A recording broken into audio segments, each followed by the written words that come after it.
I was invited into the world when my agents called and said, Denis Villeneuve wants to have a chat with you. And I remember thinking, what?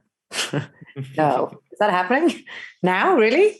And then he just walked me through his world. I want to start off with a slightly more technical question, and that is, how does one learn to walk without rhythm? I'm curious what went into that. Was there rehearsal involved? How did you get to that? Man, it was so hard. I have so much rhythm. It was so difficult. No. Yeah, it was just training and trying to make it not look too cool. I think I did a good job. That is the secret, I guess. Yes.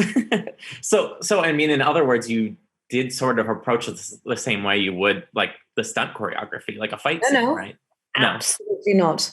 This was approached to me because Timothy, his character knows it and would understand the rhythm. So he studied it. So in me, because I'm a bit of a perfectionist, I went, okay, great, I'll study it as well. And then I thought, no, I'm not allowed to know it. That's the whole point. So I didn't even look at it. I didn't want to know anything. I just said, on the day, we'll roll. I'll wing it. I think maybe they didn't show those bits. They cut in the later bits when I actually knew it. You pull it off pretty well. I think that he's going, come on, it's not hard. It's 1, 2, 3, 4, and go.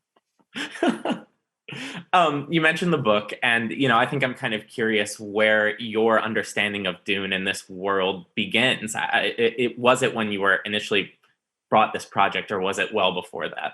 No, for me, I was aware of the previous film, but I think I was too young when it came out. It wasn't a film that I had sort of sat down and watched in that sense. I was invited into the world when my agents called and said, Denis Villeneuve wants to have a chat with you. And I remember thinking, what? No, is that happening now? Really? And then he just walked me through his world, walked me through these worlds, these characters, what he was after. There's nothing better, Cameron, than an initial meeting with a director who's in love with his project.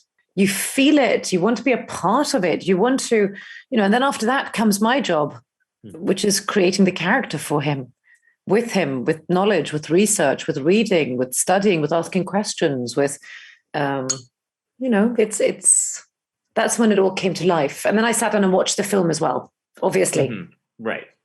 And what a character. I mean, Lady Jessica, the way that Denis and everyone involved in this film, you all flesh her out and her story, I think is really beautiful. And obviously kind of adds to how symbolically rich this text is. I'm wondering, on what level does it speak to you the most, the story, the themes that it explores? Do you know what? I have to break it down easy because we don't have the time. But I think for me, the fact that I leave the cinema after I watched it twice. I asked for a second screening because I just was in love with it.